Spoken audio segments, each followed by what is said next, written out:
Le Noël du pauvre, c'est une véritable institution, un phénomène, un événement communautaire et médiatique dont on connaît peu d'équivalent quant à la longévité et qui depuis maintenant 35 ans permet d'améliorer la qualité de vie de familles défavorisées pendant la période de Noël.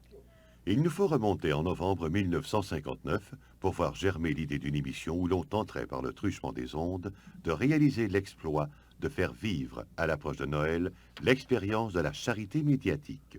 Une idée qui permettrait de concrétiser le mandat que s'est donné un an plus tôt le président d'une nouvelle station de télévision, M. Henri Audet, soit le mandat de faire de CKTM le Canal 13, un poste régional dévoué aux intérêts du cœur du Québec. À cette époque, Gilles Boulet, animateur de l'émission religieuse Phare sur le monde, accompagné de Claude Blain, directeur des programmes, soumet à Henri Audet l'idée d'une campagne de levée de fonds destinée à venir en aide aux familles défavorisées de la région mauricienne. Cet appel à la générosité trouve écho et en quelques semaines, messieurs Boulet et Audet, ainsi que l'équipe de CKTM, en collaboration avec les filles d'Isabelle, mettent sur pied la première édition du Noël du pauvre. Leur objectif était alors de 2 000 $. Ils en récolteront plus de 6 000. Ils ont vu à la transmission télévisée un outil prodigieux et ils seront les instigateurs du type d'émission qui prendra au début des années 80, soit 20 ans plus tard, le nom de Téléthon.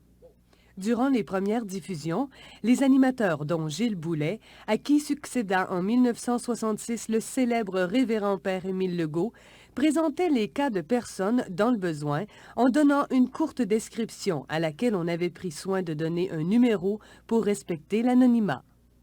Depuis lors, l'émission Le Noël du pauvre n'a cessé d'étoffer sa programmation.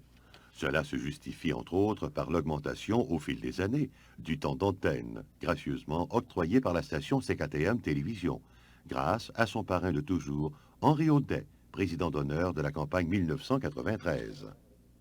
Rappelons que la toute première émission dura 1 heure, tandis qu'en 1961, le Noël du pauvre disposait de 2 heures d'antenne, soit de 17h30 à 19h30. En 1966, on comptait 5 heures et actuellement, le Téléthon est présenté durant plus de 8 heures. Au fil des ans, CKTM a mis à la disposition de l'organisme davantage de moyens techniques, lui permettant ainsi de se rapprocher du public des éventuels donateurs.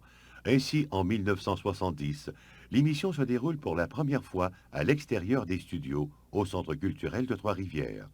Lors d'éditions suivantes, le Noël du pauvre se déroulera en bien d'autres lieux, comme au Carrefour Trois-Rivières-Ouest, au Centre commercial Les Rivières, à la Plaza de la Mauricie, au complexe sportif de l'UQTR et en 1992, tout comme en 1993, à la salle J. Antonio Thompson. À partir de la fin des années 70, des vedettes de l'écran et du spectacle viennent se joindre aux animateurs.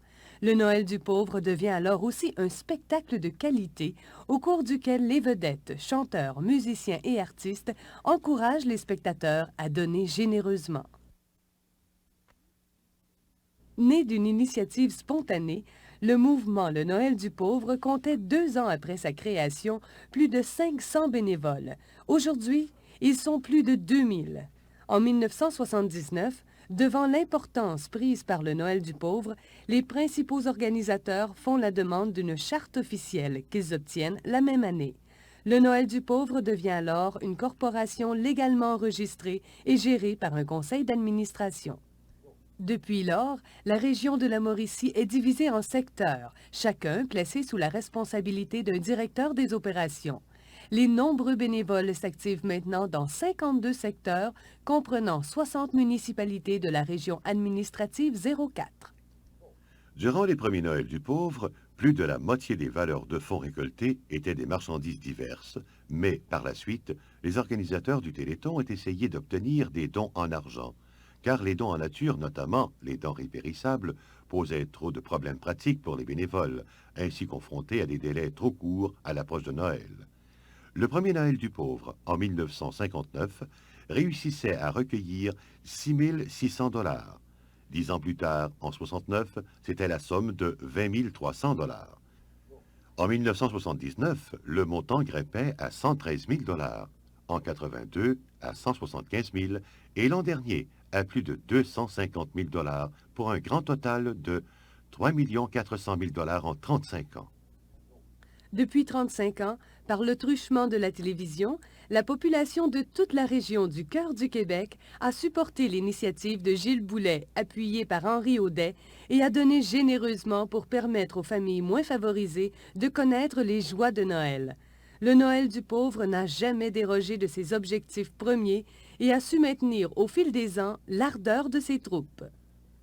Chaque bénévole impliqué dans l'organisme du Téléthon du Noël du pauvre a acquis l'assurance que les gestes qu'il ou qu'elle pose est un exemple qu'en cette fin du 20e siècle, la charité a toujours sa place.